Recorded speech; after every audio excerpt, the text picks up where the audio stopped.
And now, ladies and gentlemen, Kris Cruz. I set the microphone on fire. Cause I got it going on. And it goes a little something like this. The star of our show, Kris Cruz.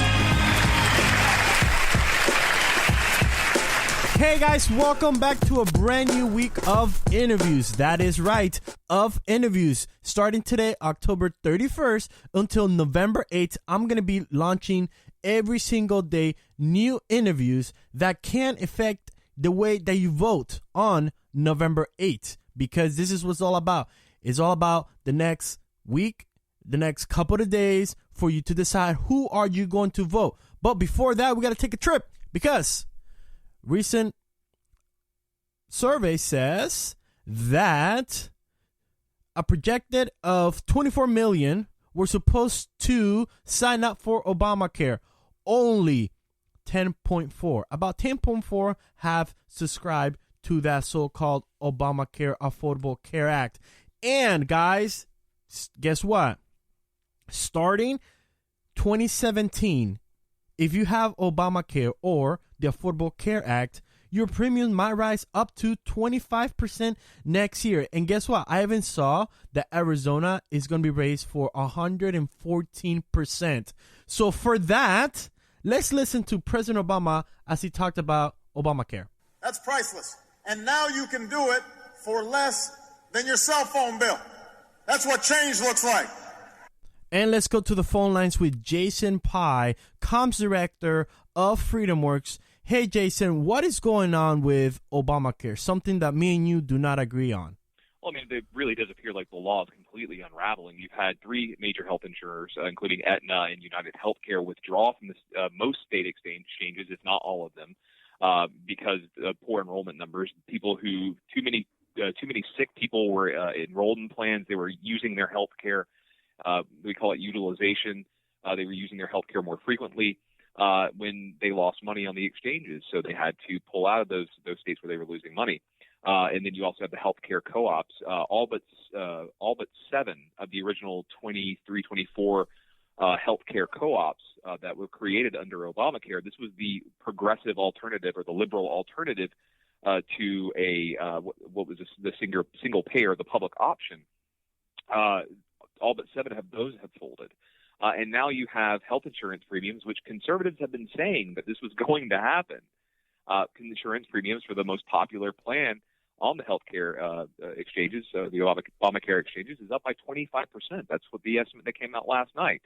So, and this is obviously just part of the problem. You have it's very clear now that Americans are rejecting this law. You had the CBO back in, I think, 2014 estimated that about 24 million people would be enrolled in Obamacare plans by next year.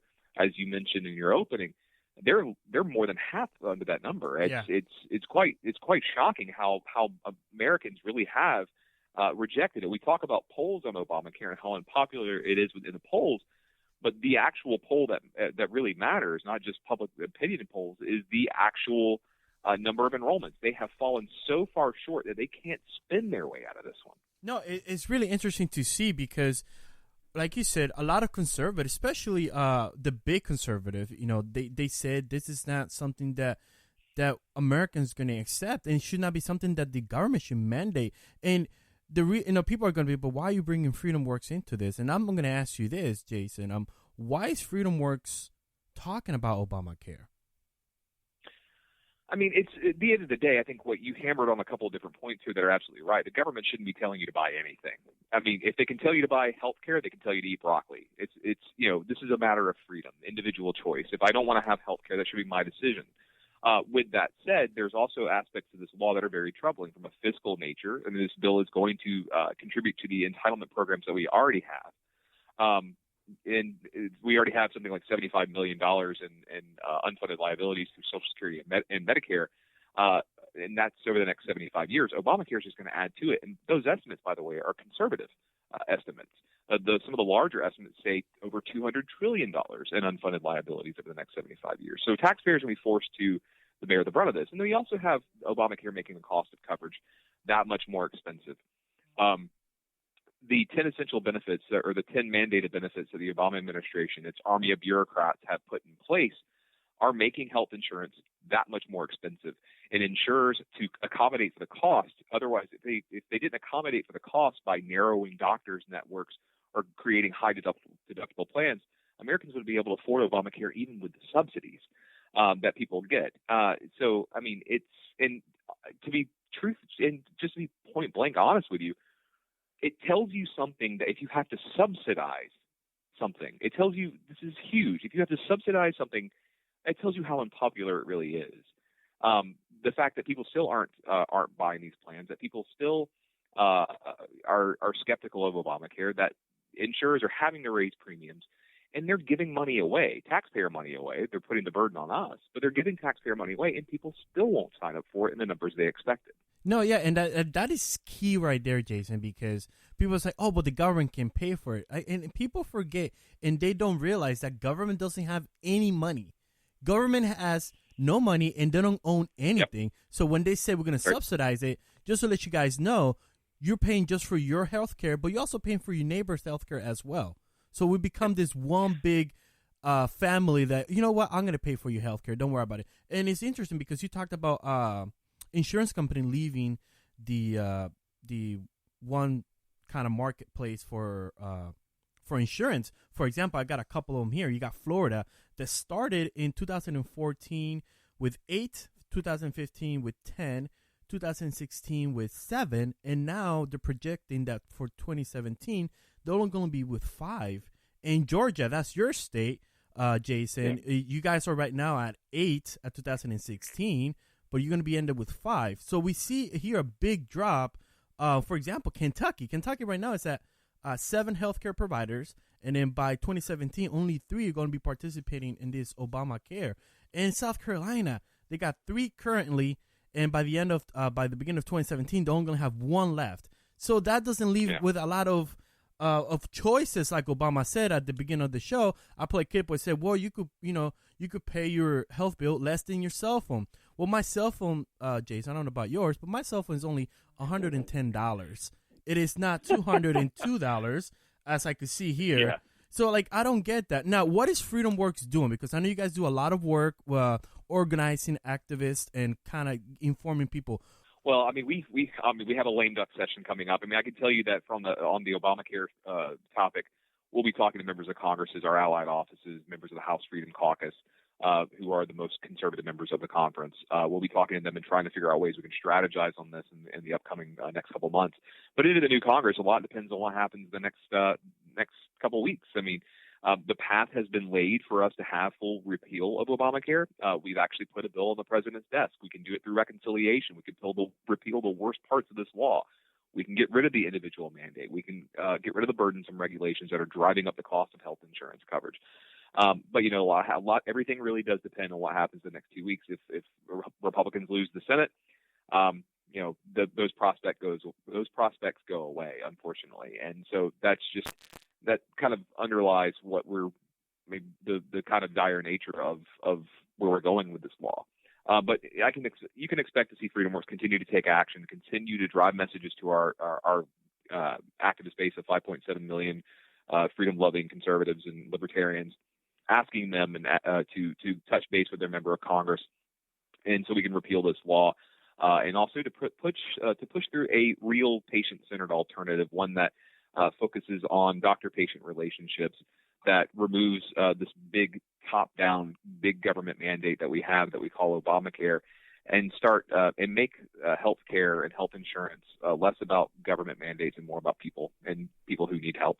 And Jason, I just got your CEO, Adam Brandon, comment about Obamacare, and he says, Obamacare is a disaster, doubling down on the law as the President Obama has done and Hillary Clinton will continue to do will only make these problems worse. Obamacare cannot be fixed.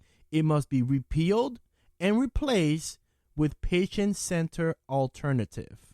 What is that patient-centered alternative he's talking about, Jason? Well, there are different bills in Congress that have been introduced, and we haven't picked one of them yet. But you have the Speaker who has presented his own bill. You have the Republican Study Committee that's presented a bill. and you have Congressman Tom Price, who's chairman of the House Budget Committee, who's presented his bill. Each of the bills have their merits. Each of the bills have some drawbacks. FreedomWorks, back last year, we had our top 10 principles for reform that laid out what we believe reform should look like. You can find that on FreedomWorks website, freedomworks.org, just by searching 10 principles for healthcare reform. It should come up. But that kind of lays out our view of everything. Things that drive regulation, for example, health insurance should not be regulated at the federal level. We should regulate it at the state level. That's an example that will reduce costs. Getting rid of a lot of insurance mandates. A lot of states have their own mandates in health insurance coverage, which drive up the cost of health insurance coverage. I think Georgia has something like 45 or 50, for example. Some are optional, some aren't. Most aren't, in fact. And then, crossing state lines to buy insurance is helpful, but it's not a panacea for the problem.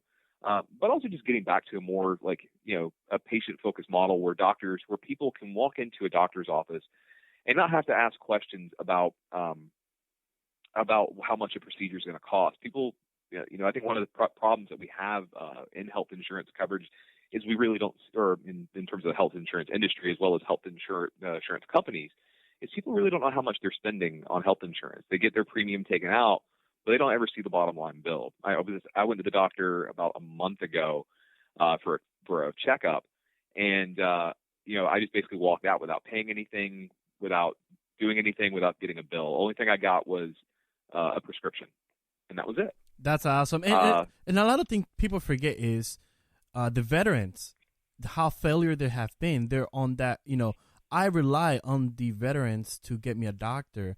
And last time I had to wait 6 months just to get a heartburn checked out. 6 months, guys. Yeah. And I'm a decorative veteran. It's like I had to wait 6 months. And that's one thing I don't want nobody else to, especially in the public eye. Jason, where can people get more information about FreedomWorks? You can go to freedomworks.org. We also have Facebook pages and Twitter pages. It's at FreedomWorks on Twitter, and then facebook.com/FreedomWorks. And you can follow me on Twitter at Pye. P as in Paul, Y as in yogurt, I guess, and E as in Edward.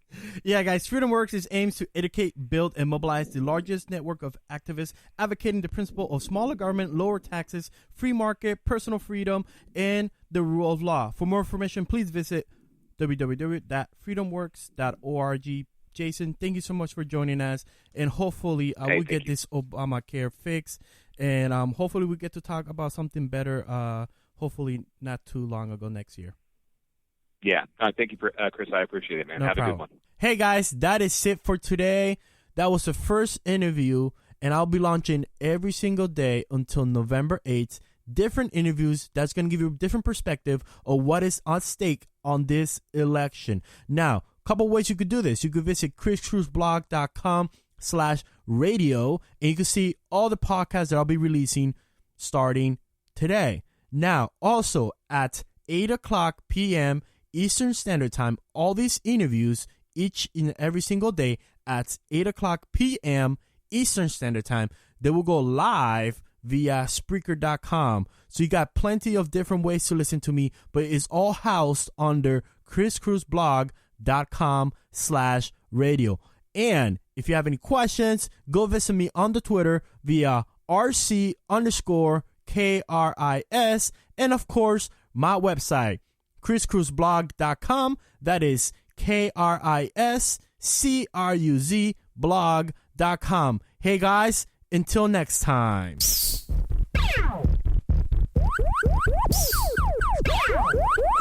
You're listening to the Kris Cruz Podcast.